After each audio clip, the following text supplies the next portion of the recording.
Welcome once again, everybody, to Blockbuster Mentality, the show where we dive deep into the world of cinema. I'm your host, Ben Secord, and today Dave and I will dive deep into the 2007 independent musical called Once, directed by John Carney. The IMDb synopsis for the film reads, a modern-day musical about a busker and an immigrant and their eventful week in Dublin as they write, rehearse, and record songs that tell their love story. Beautiful film and cannot wait to get into it. So sit back, relax, let's talk some movies.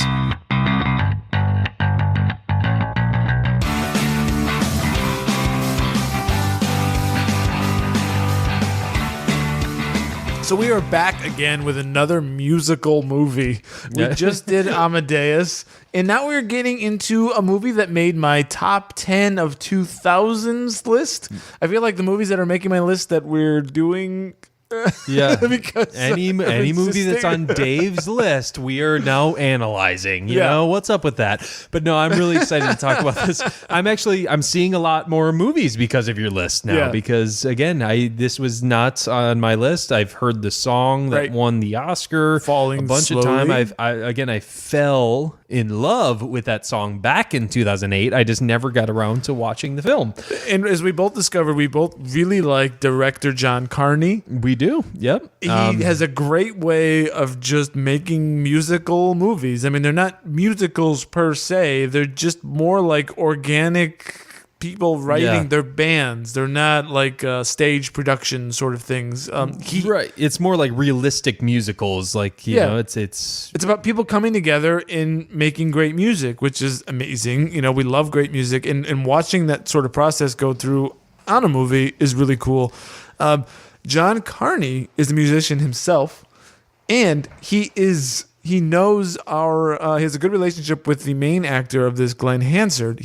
Glenn Hansard was the frontman, or is the frontman of the band The Frames, and John Carney was the original bass player of that band. Oh, well, would you look at that? It's all about who you know in Hollywood, obviously. You know? So John Carney gave up his bassist career to become a director, and I'm thankful for that.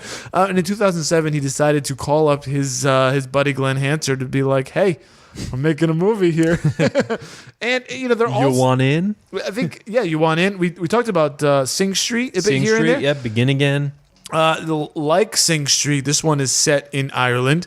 And you get sort of the same idea here that Ireland kind of stinks. It's kind of depressed. And you need to leave to London, which is where all the action is. You get the same idea. I like this too, because it gives you an idea of what Dublin is all about, or Ireland is. You know, you get a real feel for that again in Sing Street and also in this movie. It's kind of a hard scrabble life, and I wonder if that reflects something that John Carney, you know, as he grew up, because in Sing Street you get this young teenager. I mean, this is in the 80s, and they're basically like, there's no opportunity here. We need to go to England. Everyone's trying to. And that sort of ends up being kind of the same thing here. The Glenn Hansard character, who his official name is, I think, Guy. I think Guy. Well, I don't think that's his name. I think it's just he is the guy in the movie, and then the chick's name is Girl. Yeah, exactly. Yeah, so I mean, it's that's interesting too, which obviously we'll get into. But yeah, John Carney. I mean, he's just putting out the hits right now. I mean, there's such raw films, and I mean, this is one thing, you know. Big thing I have to use to describe about this film is how raw it is, and that's one of the main reasons I love it. It just feels so real, and everything's organic about it. Just doesn't seem like this huge production, and yet it makes you feel the way a big production, big studio movie can make you feel. I mean, this one, if you talk low budget, I mean, I don't even know if the budget was $1 million. I would be shocked. Yeah, I mean, honestly, that's about as low budget as it gets. Yeah, seriously. But it's so stripped down and so raw, and a lot of that is the credit to the music of Glenn Hansard, who is just phenomenal. We start with this movie. He's a street performer, a busker as they call it. I guess that's the Irish term, maybe. Just a guy who he's on the street playing music and just hoping for donations. And there's this kind of a weird like chase scene with a guy who's trying to steal his money. That's sort of just kind of like a funny aside. Right. But then the real open of this film. Are you ready to get into this? Yeah, let's just get into it. I mean, we usually talk about the director, which we already did, and then the actors, which we're going to talk about the actors throughout. There's no famous actors in it at all. No. Although I think the Mumford & Sons make a cameo in here. Really? Yeah, when they're in at that party, that dinner party where everyone is, and they're all sitting around and singing. I think that's Mumford & Sons in there because they're credited with a song on the soundtrack, and I think that's them. In the movie. Oh, that's cool. And then real quick, the girl is Marketa Erglova. Right. Make sure we mention her. Sure do. Oh, have you seen Begin Again yet? I have not. Okay, so you need to see that. Another John Carney film. I know. With Mark Ruffalo. And Keira Knightley. Keira Knightley, yeah, who John Carney had some not so nice words about her, I guess, that I just came across, saying that she really wasn't honest, being an honest performer, which I thought was interesting. You can catch that on our Celebrity Gossip show. Yeah, but if you want an honest performance, wow, we get it here. By really, I think they're non-actors. Glenn Hansard he's just a musician, and she's a musician Marquetta's too. a musician as well. And so we get that scene where he's chasing around a guy trying to steal money, but that's not really the open. The open, it just starts in this really not a crazy way. It's just a guy playing his guitar at night, and the camera just slowly moves up to him, and he seems like he's just playing like your typical folk stuff.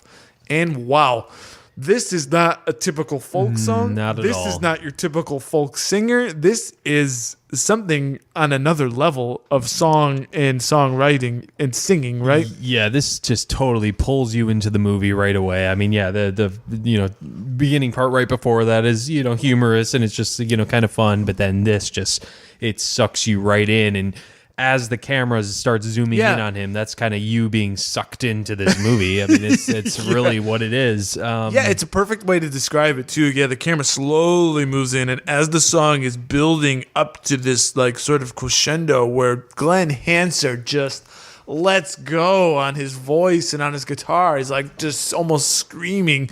And I think you said before we started, it's so raw. There's so much rawness to this film. It really is. And it's a credit. It's really just goes back to the source material, which is the music. Right. Yeah. Phenomenal. And then we move. So that's an amazing song. Yeah, and it's so much passion and emotion in it. And yeah, again, it's just like you're kind of building up. You're like, oh yeah, this is a good song. And then like once the camera starts zooming in, it's just like John Carney's way of saying, I got you now. Like, you're coming in. You're pulled in. Yep, you're in for the ride now. And then we go from there to the Glenn Hansard. He's on his bed and he's singing another song. Right. And this song is just as good as the song that you heard. Right. It's just a sad, he's like, you broke me all the way down, blah, blah, blah. And the camera goes to a picture of his girlfriend, and you get a sense of loss here, what he's going through. Right. So both of these songs are obviously about breakups.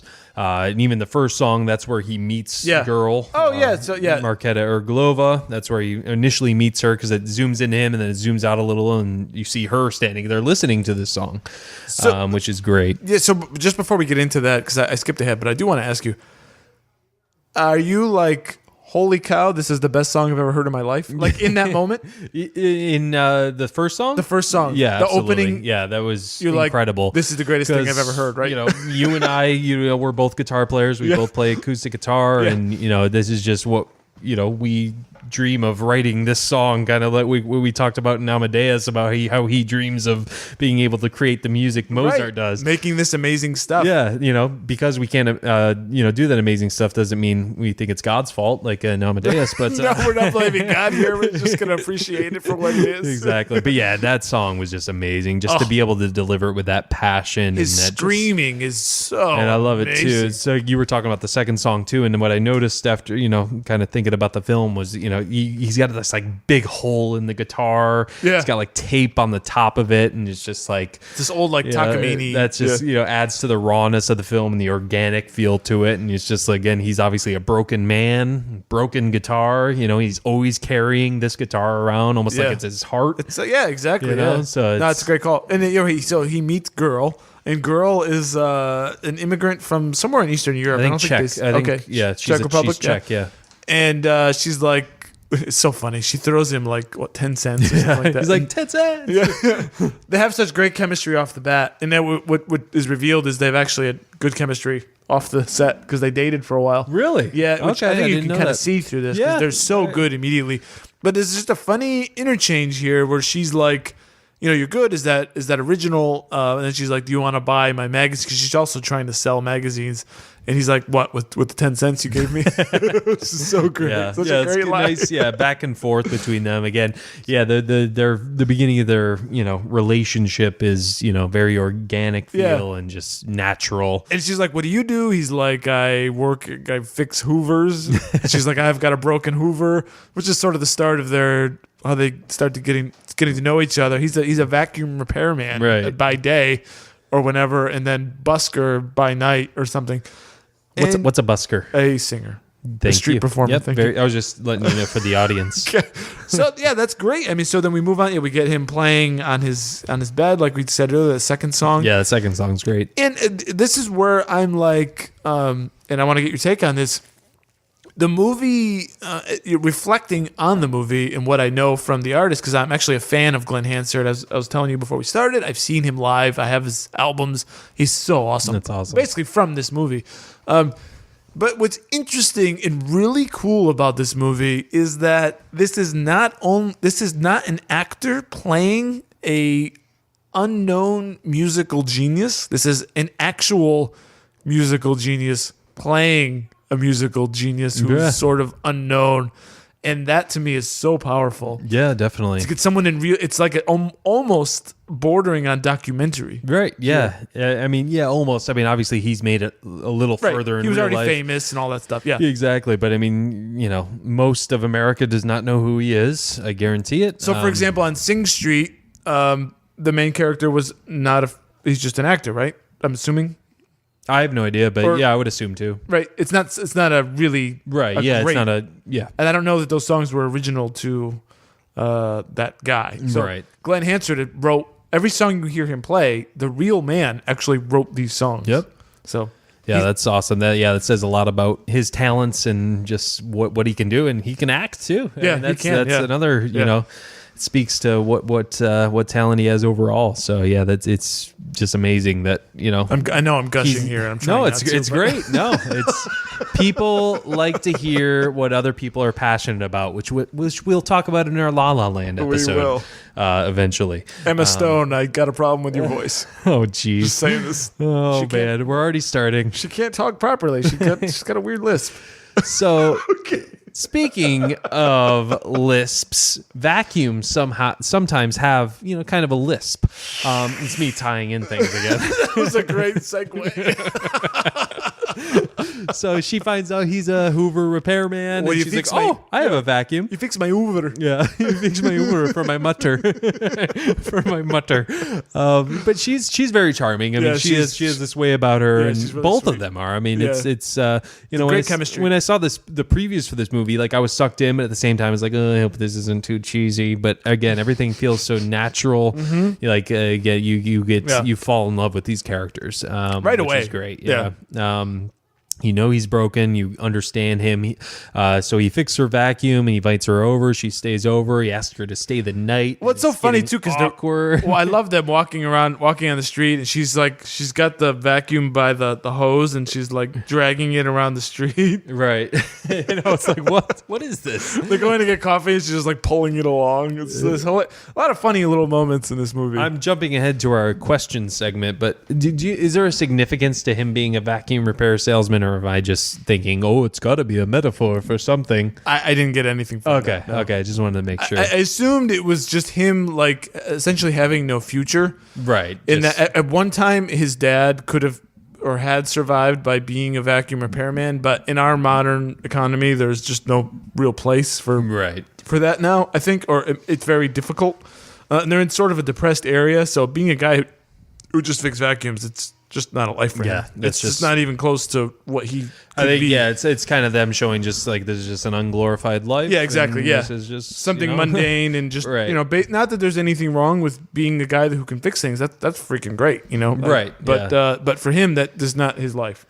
So they pick something that's sort of, not to say the worst thing that he would want to do with the rest of his life, but pretty close. Yeah.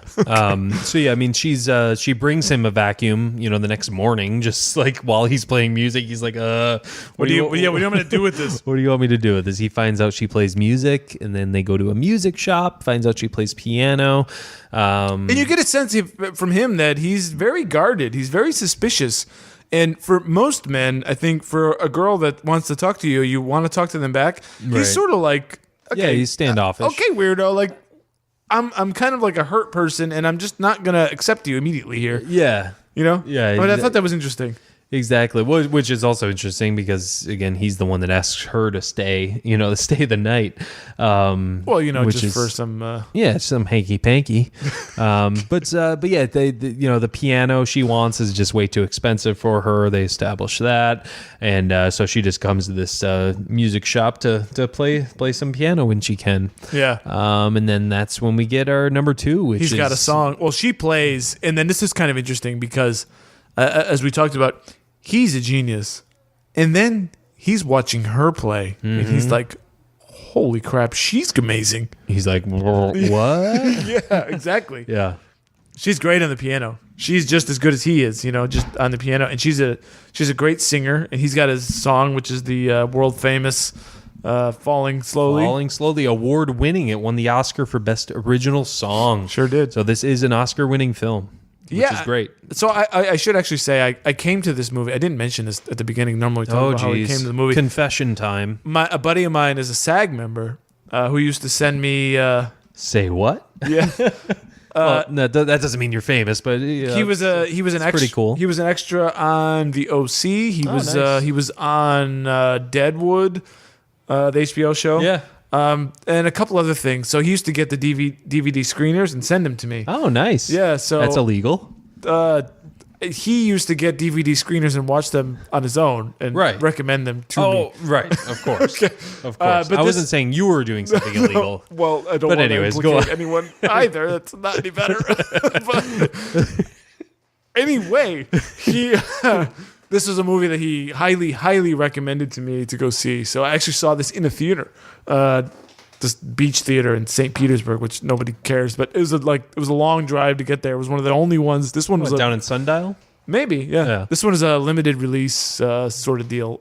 This was not. I don't think this was in your normal AMC or anything like that. Long, not too long ago. I mean, you used to have to. I mean, luckily we live in an area now where it's usually smaller films you can still see, like at our AMC.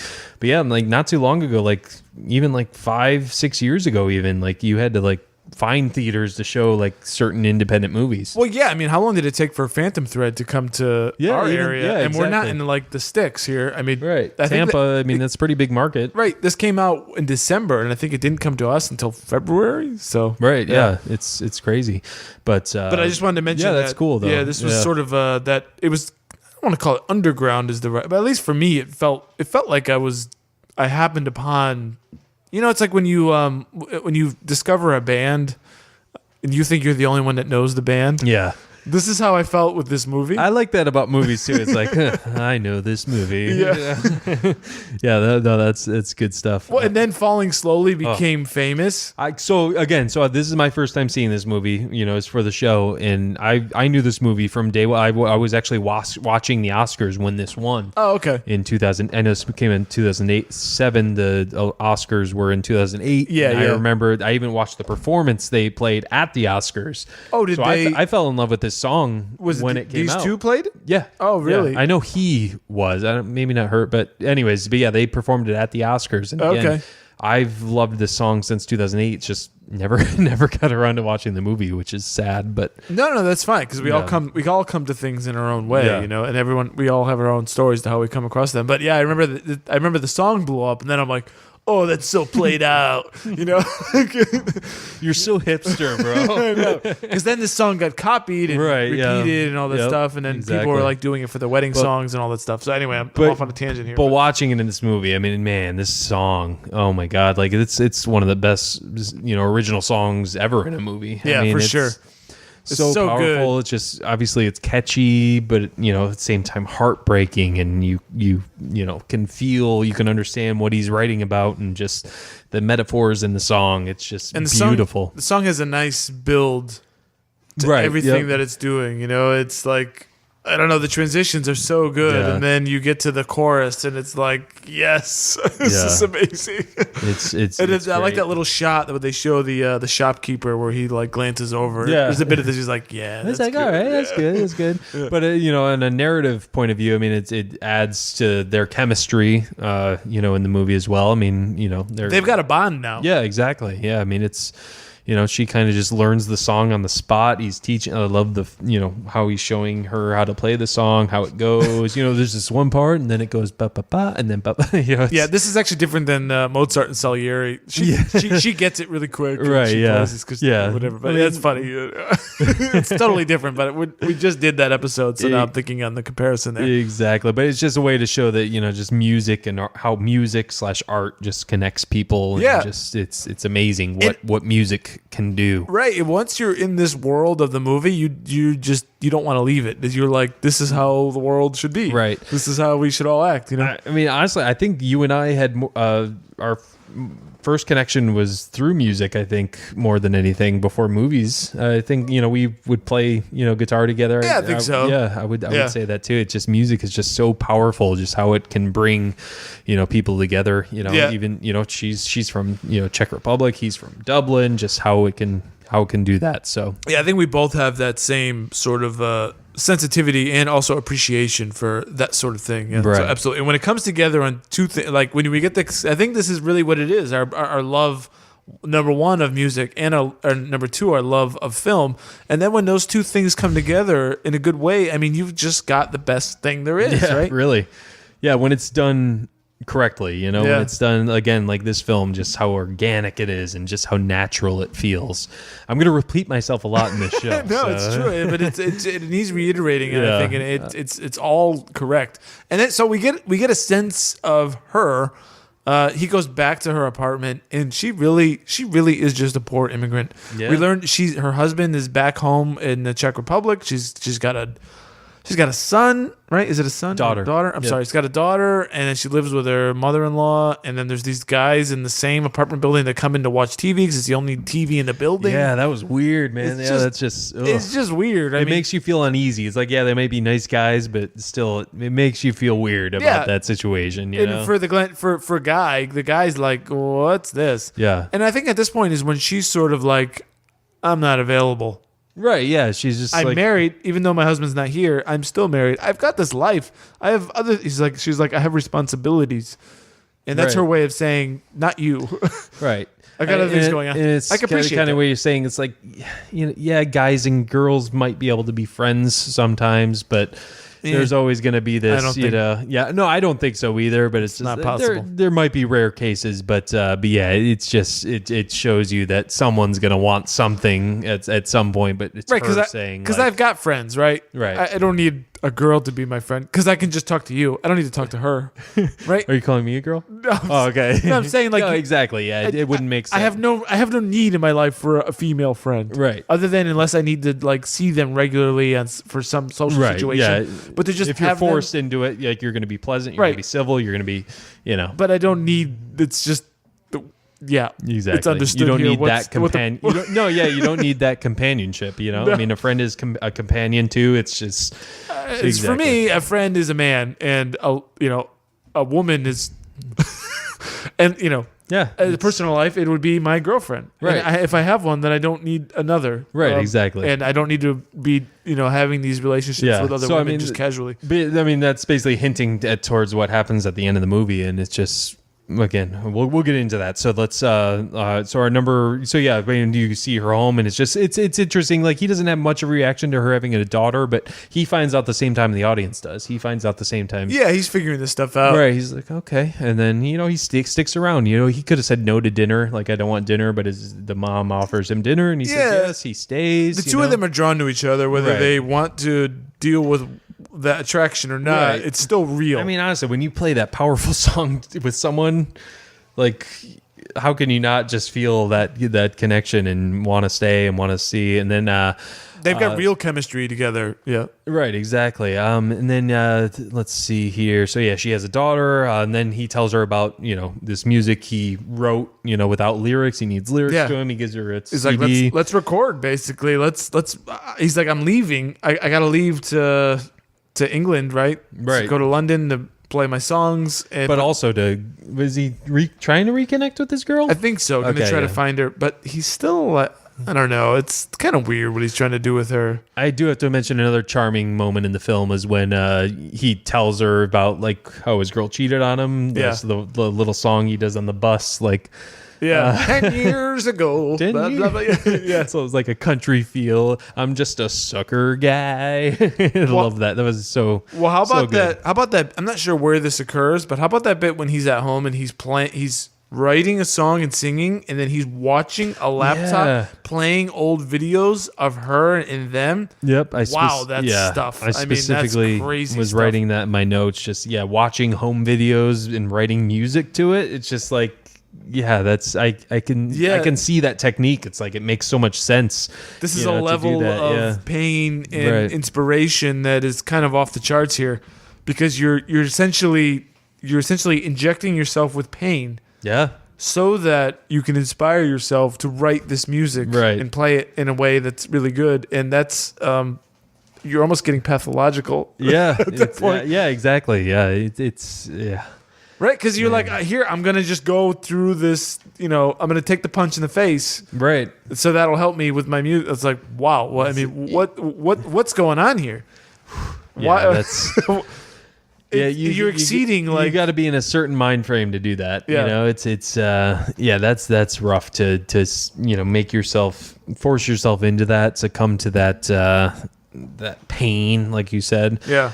That's crazy. But yeah, that was a powerful moment as well. But yeah, when she writes the lyrics and is singing, she needs batteries for the CD player, and she goes and gets them, and she's walking down singing that song. That's her own song. Good. He had like music, and then she put the She lyrics and singing to his music. Yeah, Right, exactly. Yep, she wrote the lyrics to it and was singing along with it. Yep, good stuff there.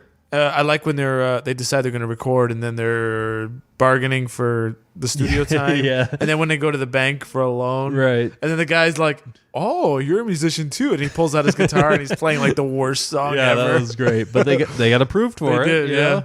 Yeah, because they need they're going to record. They're going to go get a studio. They try to get a studio. It's a lot of money, so they obviously need the loan, which goes into what you just said. This is kind of like John Carney at his best, isn't it? When he's just showing like the process here of getting people together, the recording process, the engineer who thinks they're stupid and they suck. He's like on the phone, and then they're playing the music, and then he's like, "Oh man, now I'm actually gonna mess with the levels because this is actually amazing music," Yeah. And then he's on board forever. Well, I love it. Before we got to that, what was that dinner scene? Anyways, when they got the loan, they got approved for it, and then they were just at like this dinner playing music and stuff. What was that? That's where the Mumford is. Right. Yeah, I don't know any purpose other than it was just a get together. Okay, so like, I don't think so. I don't think there's any significance other than he probably just invited her. Hey, I got friends going. they probably get together and sing, and he has this group that he goes and hangs out with. I don't see it any more than that, just as a sort of a showcase for his kind of lifestyle. Yeah, that makes sense? But Yeah, I can't- It just confused me. Like it just kind of was thrown in there, and I was like, what is this? It's a little disjointed, but Yeah. I think it's just to give you more music, more. Right. This is what these people do when they have these bands and they're songwriters and singers. They gather, and this is their tradition. Maybe it's an Right. Irish thing. I don't know. I thought it was really cool, actually. I mean, no, it is. did Yeah, make it sense just- to the story, but right, yeah. it was also just a cool 10 minutes. I was just curious if I missed something. I or don't not. think so. Yeah. And actually, I didn't. I forgot. We actually didn't know she was actually married until they're on like this walk or whatever, and there's kind of nice scenery in the background. They're kind of on a hill or whatever with the water in the background, and then that's when she tells him. Oh, really? So it takes a little while to reveal that? I don't remember. Yeah. It was just like, oh, she's married, but which I guess shouldn't be surprising, but it was like still kind of threw me off. I was like, oh. And that's where he's I like, thought that was already implied, but he's like, where is he? And she's like, back home. Yeah. And there was like really no clear explanation of and she even why. said he was older, which he's obviously older than her. The Irish he's guy like is. in his. I would say he's in his 30s. Yeah. And she's like in her 20s. Yeah, definitely. I don't know. Yeah, in real life, actually, Glenn is like 37 in this movie, and she's 19. Oh, that's pushing it. 19. Can pushing you it. believe that? That's insane. They don't seem that far apart on screen. I mean, she seems younger, but not that much. It's a bit predatory there. Yeah, I know, it's a little weird, but Okay. in the actual movie though, I think she's meant to be older. And then he asks her, "What's the check for? Do you love him?" And he asks her that, and then she answers back in check, and we don't know what she says. Oh, well, that's funny that I've seen this movie so many times and I've forgotten the check part. But I'm good that you picked up on that. Thank you. You're welcome. You're welcome. But yeah, she answers back she to doesn't him, have- and we don't know what she says. We don't know. Yeah. My But you my wife suspect- had a theory that she said, "No, I love you," like saying "I love you" to Glenn. Oh, I could see that. But What's your thought? we Yeah, never because find I don't out. know either. It's kind of muddled there. It's not. Yeah. It's sort of left, right? Yeah. So yeah, I mean, I think there's a reason for that, but Yeah. I think it's something we have to research. A little cute interaction with them on the motorcycle. That was his dad's. yeah, his It's me dad's bike. me dad's bike. But yeah, I mean, basically we're on our number 4, which is the let's record, which, again, he gets the loan for the recording, then the record session, which is great. Again, like you said, the actual guy who works for the recording studio is like, oh, they are actually good. So let me. He didn't want to have focus. anything to do with them. He was just He's like, oh, it's gonna be a God. stupid weekend with These these guys- idiots. Yeah, the first song. Well, because they great. did. Yeah. Well, remember their sound test where nobody knows what they're doing. Everyone's like banging on they're banging on the drums. Everyone's like ding, ding, ding, ding on the piano. It's like it's just chaos. It's like, you guys, have you ever recorded before? Right. Yeah. I don't think that's guy to tune or the mic up his drums. He's like, no, they're fine. They sound good. No, you're It's good. like, You're no, good. no, we need to put the microphones in front of each drum and test them so I could hear the levels. No, they're fine. Dude, you need to mic your drums and I need to hear the levels. Do you understand what I'm saying here? No, it's good. That's great. It's fine. But yeah, that whole recording studio was just it was good. I mean, was so it was good. good. It was great montage. They hit their of, groove. Hit their groove. The great montage of them recording music. I love just showing people having fun while making music I know. together. Yeah, I just love it. That's it's just a classic John Carney thing. Right. And it's just, they're tired and, they're like, oh, you want to record more? It's like 4 a.m. or something. And they're like, oh, let's take a 10-minute break. Yeah, the studio engineer, he's like, I'm here. Let's do it. He's like amped up for it. Right. Yeah, it's great. So yeah, it just makes me want to go record. I know. But so yeah, I mean, then she does her little song on the piano for Glenn. In that dark room. Yeah, in that that's dark really room. good stuff. Great song. It's just a really somber, sad sort of thing because you could feel her perspective is I'm a single mom in a foreign country, that whole thing. Right. Yeah. And then there's lots of lyrics in that song that, basically explain like, She's left. Yeah. She's just alone. Right. She has a deep sadness. Yeah. Even though she's charming, just like him. They're both sort of the same. Like they're very deeply sad, but also right. funny. Yeah, their own way. exactly. They're able to entertain. But there's like that real intrinsic feeling of hurt and loss and Right. emptiness in both and of them. she even breaks down after. I mean, she's hurt by it. It's crazy just how, just singing a song can bring you to that, just like what emotions it can bring in you and just breaks you down. And Glenn then tells her to come to London with her. Right. And, obviously she can't. Nope. Not so much. Obviously there's a connection with them. There's been no kisses, no anything. There's no physical thing. It's just they have a connection. That. Yeah, it's all mental. It almost is like it's sort of like I want to call it like a teenage thing where it's never like official, but Right. the people feel the two feel the same way about each other, but they never really do anything about it. Right. Yeah. It's weird in that way. Yeah, definitely. I mean, it's hard to put into words. They but yeah, clearly it's just- care for one another, but their life circumstances are more important than their feelings. Right. Exactly. I mean, he's a broke man. He's got his priorities. Obviously, doesn't want to disrupt her life. He doesn't want to, give, whatever burden he's going to bring to her life. She's obviously got a hard time right now. You know, he doesn't want to add to that, No, she's struggling. He's struggling. Right, but he's exactly. he's also told her that he's leaving. So there's no real future unless she comes with him, or if he's going to change his mind and stay. Right. If he stays, then he's not going to follow his dreams Right. and try to, be somebody, But his mind's made up. Which, good. See, you're the segue guy now. Nice. I'm doing segues here, which is the name of a song, which is when your mind's made up, which is, I guess, kind of telling us what's going on here. This is almost like our sort of goodbye. Yeah. We get a great montage of, the song is amazing. Yeah. So they're done recording. So they decide to go drive off. They're going to listen to it. Listen to it in the car. And it's the song is When Your Mind's Made Up, but they're on the beach and they're just running and having a good time. This reminds me of Sing Street when they're on the bus and it's just they're playing music and everyone's happy. This movie has a way of just there's a way of tearing my heart out, but then also just making me smile, right? And being happy for I don't know these people, and I get the same feeling I said in Sing Street, where I'm just laughing along with these actors as they're doing this thing. Right. It's just really good. It's so much fun. I'm like, they have there's a sense of accomplishment between all of them, and I'm feeling that as well. Right. Yeah. It's great. So yeah, just a nice little montage, and you feel what they're feeling. You feel the camaraderie. You feel like they've accomplished something. Yeah, they all came together. Come together. Yeah, exactly.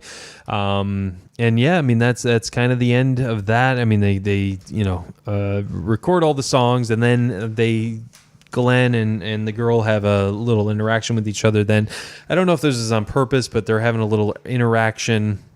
He's telling her, maybe I'll come over later. She says her husband's coming over. He says, maybe I'll come over later. But when they're standing in the street there, it's sunny out. And it wasn't sunny the whole movie, but now it's sunny. Yeah. And the rest of the movie, it was like cloudy, overcast. So I don't know if that was on purpose or not, but I think that was a little nice. Like, there's some light being shed on their lives now. Like things are starting to look up for both of them, but separately. He's going to be going to London. She's going to be going home. Her husband's coming home. They're going to try to work stuff out. Neither one of them. Well, I guess if that's true, your theory that neither one of them know that the sun is shining on their life, and it's just not the direction that either one of them think it's going. Right. Yeah. So yeah, I think that's a good call. Yeah, and then they kind of say goodbye to each other. He gives her a kiss on the cheek.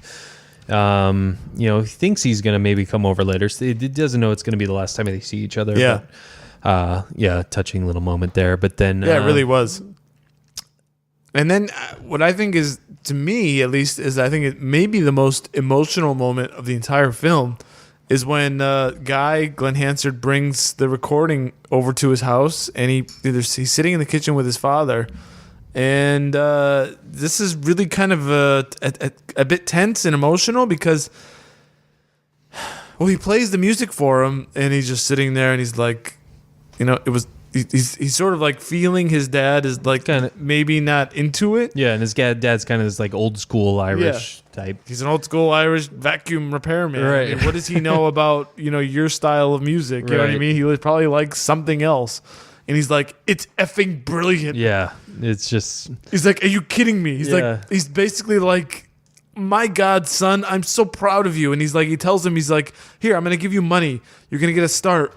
And you're going to go, and I'm just so happy for you. And I don't know, it's just so real in this. Yeah, and I think he even tells them to play it again. Yeah, play it again. He tells them to go to London, make your mom proud. Go, dude. Yeah, because the mom died. He's like, I've got you set up. I got your money. You're awesome. I'm so happy for you. Go. And I don't know if you've got the same feeling from the scene too, but it's like, if I could, anybody, if you're in that position, you could not ask for anything more from a parent. Yeah, exactly. There. Yeah, I mean, it's again, you don't know what would have happened. What if his dad said it sucked? Like, you got to take that opportunity. Yeah. Once that happens, like, okay, I got to do it now. I've known this girl for a few weeks, but The universe is telling you got to go. Yeah, exactly. I mean, it might be heartbreaking a little, but Your stubborn old Irish father told you that you're amazing and you Right. got to go. That's more of the answer than what you think with the girl. Exactly. You got to do what's best for you, especially, again, for someone you really don't really know. Yeah. You guys have this connection, but again, like you said, the universe is telling you to do something else. And then, I mean, it's he tries to find the Czech girl to say goodbye to her. Right. We get a couple of shots with her husband, who is apparently returned. Yep. Right. Return. Yeah. And they're happy, and he's with his child, and they're together, and they're sort of trying to, I guess, reconcile. Right. And we get a delivery to her house, and it's the piano. Wow. What a nice touch. What a nice gesture this man showed. Yeah, I mean, he really did leave, and they really didn't end up together. Right. Like, for real. Yeah. Like, this happened. Yeah, this is not I don't want to call it not a Hollywood ending. It's not that. It's unique. It's real, I think. Right, I think this is kind of what happens, right? Yeah, and she's playing on the piano. Her husband comes over and just kind of hugs her a little, and she kind of looks out the window, and I like how the camera pans out, and it seems like it's probably on a crane or something. They could afford a crane. They could. Which I looked up. This movie was $220,000 budget. $220,000 budget. That is insane. Wow, but I love yeah. that. Yeah, you could see her in her apartment window. The camera zooms out and just kind of looks over, and she's kind of looking out the window, just kind of longing for maybe something else. But she's I think just appreciating what this man did for him. Both of them affected each other's lives. No, they didn't end up in each other's lives, but they affected each other's lives in a positive way. Were able to better each other. Yeah, I think that's a great way of putting it. That's kind of what I was thinking too. I was going to ask you, what is the lesson here? And is it, that they gave each other sort of a gift of, he gave her the piano obviously, but more as an experience, and she gave him an experience that gave him the confidence to leave and do what he needed to do. And maybe he reminded her that, look, he's great, but I still have my real life here. I can't just run off, do something with this guy. So yeah, there's a lot of really good stuff here. Yeah, it's like I can fantasize about, being, somewhere else, Right. Being, but what with she really you. needs is her family. Right, exactly. Yeah. I mean, that's where you belong right now. This is where your life is right now. Yeah, and even if all she does is just play her piano in her apartment, I guess if that's still something. She could still express herself and recreate some moments and experience new moments and do different things. At least she's got that. Right. Whereas he's gonna go off and it seems like was he gonna reconcile with his old girl because he calls her. It seemed like it, but also he was going to London for better opportunities Right. and stuff. And would he have had the courage or confidence to do that if they hadn't been? If they hadn't met and had this interaction with each other, had this connection, would he have had that confidence? I don't think so. No, and I don't think it's about. I think he calls her the ex as a crutch. I don't think they end up together. In my own world, because she's like, I'm so proud of you that you're coming. She's like, do you want me to pick you up at the airport? And he's like, no. Because it's not about getting her approval for you doing what she thought that you should do. Because she's like, you need to come to London. That makes you like a good person or something like that. And by staying behind, you're like not worthy of me. Right. So he's going for his own reasons. Right. Even though he has that attachment to her and he still wants to call her, and maybe a good portion of him sort of wants her back. I get the feeling that that's actually not what's going to happen for this character. Yeah, he still knows to keep his distance. Yeah. With the Czech girl, he or not with the Czech girl, but yeah, he knows to keep his distance. I think that's the main thing, because I think the Czech girl kind of taught him that in a way. But yeah, I think so too. They sort of taught each other what the real stuff is. Right. Yeah. What's important. Yeah, exactly. So yeah, he knows to keep his distance now, and yeah, maybe he won't end up with her. I don't think he'll end up with the Czech girl either, but No, he's going to do his own thing. Yeah, he kind of healed, the Czech girl helped him heal, I think is what I was originally trying to say when I had that brain fart. Czech girl helped him heal a little bit. That's a great call. And he's still kind of going through that healing process, so he knows to keep his distance now. Well, maybe he did the same for her too. She was able to heal. She doesn't have that resentment towards her husband because he came home, they weren't fighting, they were happy. Maybe her situation, she was really depressed and really lonely. And he helped her go through that. They helped each other. I think is the lesson here. Yeah, definitely. It doesn't have to be that they end up happily ever after, sort of a deal. It can go show you can have these connections with people, whether it be romantic or you can just have a connection with someone. I mean, there's people, I can't give a specific example. There's been people in my life who have affected me, not women necessarily, but could be just a friend I had. Yeah, you come across someone who just teaches, or they say something in a way that you haven't heard before, or that affects you just because you're going through something in particular that they just say something or do something for you that just helps you along the way, and that is great. Because I think there's specific moments in my life where I'm like, I go through a situation and then I like hear this person, they might have said something once. I might have not even like had a real friendship with that person yet. What they said to somewhere in the background of my life just kind of stuck with me. It's like, it again, those connections do matter. Well, it doesn't matter. It doesn't mean they're going to be with you the rest of your life. You're not going to call them every year, on Thanksgiving or Christmas or whatever. Exactly. It's just the life is about these connections, random connections that we feel. And this movie shows that in such a really raw, emotional way. And I love it that shows it through music. Absolutely. It's great. Just great. I'm glad you recommended this film. Well, I'm glad you This agreed. is a movie I'm going to revisit a lot, and unlike Amadeus, where it doesn't have that much. Again, I liked Amadeus a lot. It just doesn't have much rewatchability. Whereas this one I'm going to rewatch a lot. Yeah, you certainly can. And on top of that, you can also just throw on the soundtrack, which is exactly. incredible. Yep. It's just so incredible. It's just a great marriage of amazing real musical talent and good filmmaking. Yep. So I cannot recommend this movie enough. I'm ready to give a rating. Do it. All right, I'm going to give this thing 4 stars. Ooh. And 3 buckets of popcorn. This is a high quality movie. It's also just really entertaining. It's not that long. Actually, I'm going to give it. I'm gonna add another half bucket of popcorn. I'm gonna go 3.5 buckets of popcorn. It's only an hour and a half, and it's really good music. I mean, even if you think the story kind of sucks, it's just really entertaining. Yeah, the hour and a half, and plus the visitability,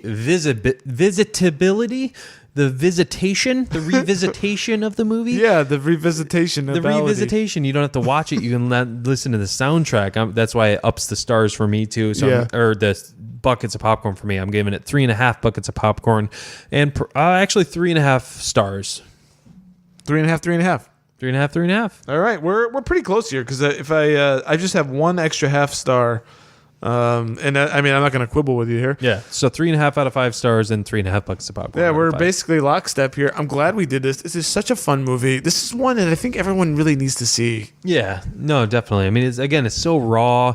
Yeah, it's not, it doesn't look pretty per se. No, it doesn't, but it just kind of blows your socks off. For a $220,000 movie to make you feel I'm surprised they were even able to afford food for that much money for the crew. It's crazy. Dollar menu again. I know, right? Yeah, we're all going to McDonald's today, guys. That's the second McDonald's reference in a row. On 2 shows in a row. Ayo. All right, well, that is it. So once, if you haven't seen it, definitely check it out. 2007, James Carney. Dave, John. That is a great notes you take. John? It's just like Mitch McDonough or Martin. Is it James McDonough? or John Carney? It's John. Hold on 1 second, folks. Michael McDonough is Martin, or Martin McDonough is Michael, whichever one. John Carney, dang it. Oh, man. He always makes fun of me for getting names wrong. And I got name wrong again. So John Carney. The director for 3 Billboards was who? Martin. Is it Martin or Michael? I don't even know anymore. I think it's Martin. It's Martin McDonough. Anyway, so there's Dave making fun of you. And again, being an hour and 26 minutes definitely helps with the buckets of popcorn. It sure does. All right, folks. So we went through one movie last episode with those 3 hours, and this one's literally half. Yeah, exactly. I'll take anyone, but yeah. Where can people find you on Twitter, Dave? You can find me at Dave_quiz. Find me at Dave.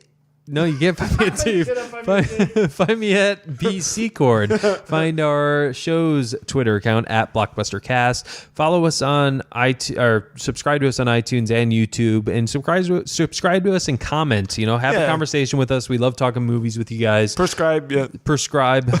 Definitely give us a prescription for YouTube.